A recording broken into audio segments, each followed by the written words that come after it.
Hello everyone, welcome back to my channel One Step for Education. Today we will discuss worksheet number 8. Subject is Science, class 7th class की worksheet है आपकी ये. Date is 21st October 2020. Wednesday की worksheet है आपकी. Write your name here and write your class teacher name here. Today's topic is electromagnet. Last worksheet में हमने पढ़ा था magnetic effect of electric current. कि करंट जब किसी वायर में फ्लो करता है तो वो वायर कैसे बिहेव करती है एज अ मैग्नेट. तो आइए देखते हैं आपकी worksheet. Manish so a crane on a construction area whose ending part was connected to a huge piece of iron. Manish ने एक क्रेन देखी. कहाँ देखी? कंस्ट्रक्शन एरिया पर देखी, जिसके एक एंड पर क्या था? एक एंडिंग पार्ट एक बड़े आयरन के पीस से कनेक्टेड था. आपने क्रेन देखी होगी जहाँ कंस्ट्रक्शन साइट पर काम चलता है. तो ये देखिए, इसके एक एंड पर क्या है? यहाँ पर एक पीस ऑफ आयरन कनेक्ट है. उसके बाद he also notice that some wire was wrapped around it.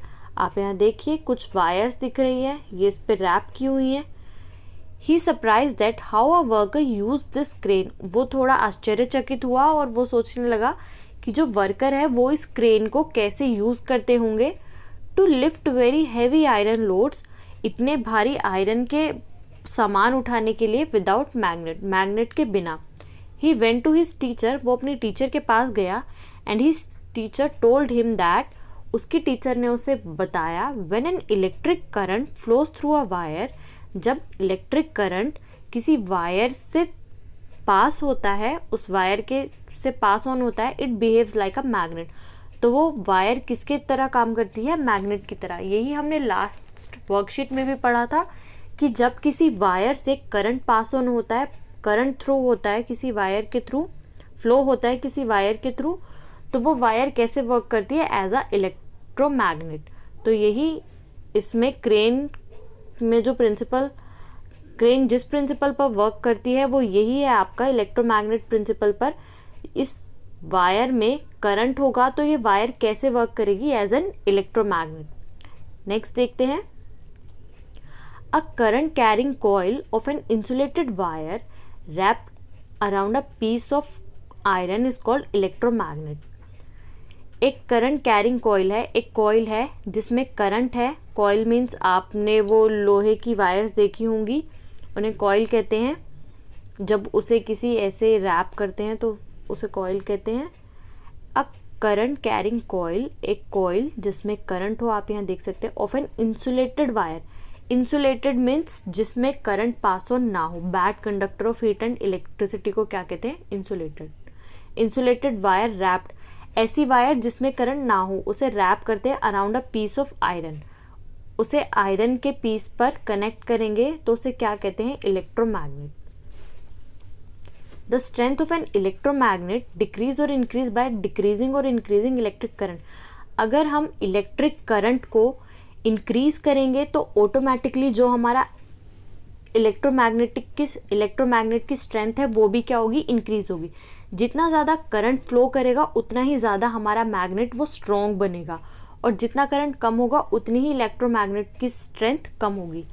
अब आपको यहाँ पे यूजेस दिखाए हुए हैं. Uses of electromagnet. इलेक्ट्रोमैग्नेट को हम कहाँ कहाँ यूज़ करते हैं?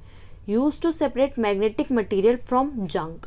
जब किसी मटीरियल पर या किसी आयरन के उस पर जंक लग जाता है तो हम वहाँ किसका यूज़ करते हैं? इलेक्ट्रोमैग्नेट का. Use by doctor to take out small pieces of magnetic material that have accidentally fallen in the eye. जब किसी की आई में एक्सीडेंटली कोई आयरन का मटेरियल चला जाता है या कोई मेटल का मटेरियल चला जाता है तो उसे किससे दूर किया जाता है? इलेक्ट्रोमैग्नेट से. Many toys also have electromagnets. कुछ टॉयज़ के अंदर भी इलेक्ट्रोमैग्नेट्स होते हैं.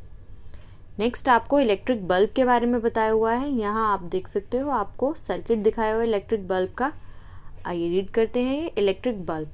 It consist of a coil of wire wound on an iron piece. इसके अंदर क्या होता है? वायर की एक कॉइल होती है जो एक आयरन पीस पर क्या होती है? रैप्ड होती है. The coil act as an electromagnet.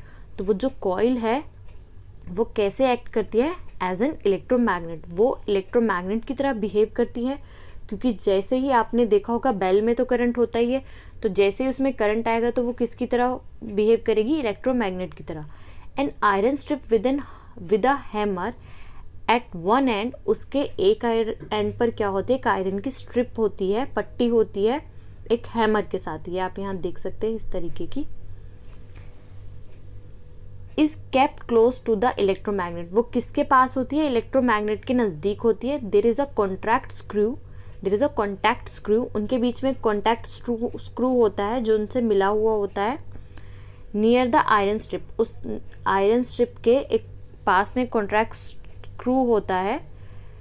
When the iron strip is in contact, जब वो उसके कॉन्टैक्ट में आता है, आयरन स्ट्रिप के कॉन्टैक्ट में आता है स्क्रू के साथ, तो करंट फ्लो होता है थ्रू द कॉइल, कॉइल से क्या होगा, करंट फ्लो होगा, और विच बिकम्स एन इलेक्ट्रोमैग्नेट, और ये जो है ये इलेक्ट्रोमैग्नेट की तरह बिहेव करने लग जाएगा। तो ये था आपका सर्किट इलेक्ट्रिक बेल का। आप यहाँ से देख सकते हैं ये आपको एक हैमर टाइप दिख रहा है, आयरन का पीस दिख रहा है। जब यहाँ से करंट फ्लो होगा तो ये किसकी तरह बिहेव हो जाएगा, इलेक्ट्रोमैग्नेट की तरह बिहेव करने लगेगा। अब आइए देखते हैं आपके questions. Do you think an electromagnet can be use for separating plastic bags from a garbage heap, explain. आपको बताना है कि आप सोच सकते हैं जो इलेक्ट्रोमैग्नेट यूज होता होगा प्लास्टिक के बैग्स को कूड़े से अलग करने के लिए, एक्सप्लेन करना है आपको। आइए देखते हैं आंसर। तो इसका आंसर होगा no, the plastic bag do not get attracted by the magnet.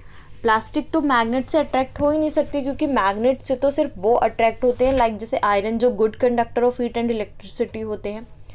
तो प्लास्टिक तो एक इंसुलेटर है, तो वो मैग्नेट से अट्रैक्ट नहीं होगी। No, the plastic bags do not get attracted by the magnet, so they cannot be separated. जब वो उससे अट्रैक्ट ही नहीं होगी तो वो उससे अलग भी नहीं कर सकते हम। They cannot be separated by an electromagnet. Plastic bags are not magnetic materials.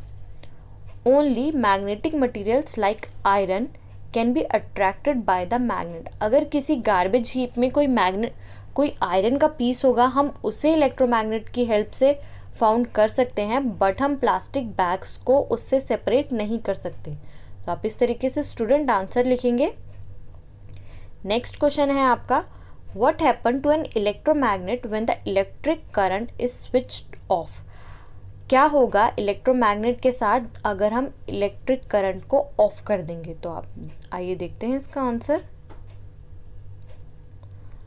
Answer number 2, when the electric current is switched of, जब हम इलेक्ट्रिक करंट को ऑफ कर देंगे, the coil generally loses it's magnetism. तो जो coil है जो as an electromagnet की तरह बिहेव कर रही है, वो क्या करेगी, उस प्रॉपर्टी को, मैग्नेटिज्म की प्रॉपर्टी को लूज कर देगी, छोड़ देगी, और वो उस टाइम पर इलेक्ट्रोमैग्नेट की तरह बिहेव नहीं करेगी। तो ये था आपका answer number 2। Question number 3 is, an electric bulb has an electromagnet, true और फॉल्स। क्या इलेक्ट्रिक बल्ब के पास इलेक्ट्रोमैग्नेट होता है। तो आपको बताना है, ये इसका आंसर है ट्रू। इलेक्ट्रिक बल्ब में इलेक्ट्रोमैग्नेट होता है, क्योंकि जो वायर होती है, जो कॉइल होती है, उसमें जब इलेक्ट्रिक करंट पास ऑन करता है तो वो किसकी तरह बिहेव करने लग जाती है, इलेक्ट्रोमैग्नेट की तरह। तो स्टूडेंट ये थी आपकी आज की वर्कशीट, क्लास 7 की वर्कशीट थी आपकी साइंस की। अगर आपको वीडियो पसंद आई हो तो आप वीडियो को लाइक कीजिएगा और प्लीज़ चैनल को सब्सक्राइब कीजिएगा, और आप मुझे कमेंट सेक्शन में भी कमेंट करके बता सकते हैं आपको मेरी वीडियो कैसी लगी। Thank you.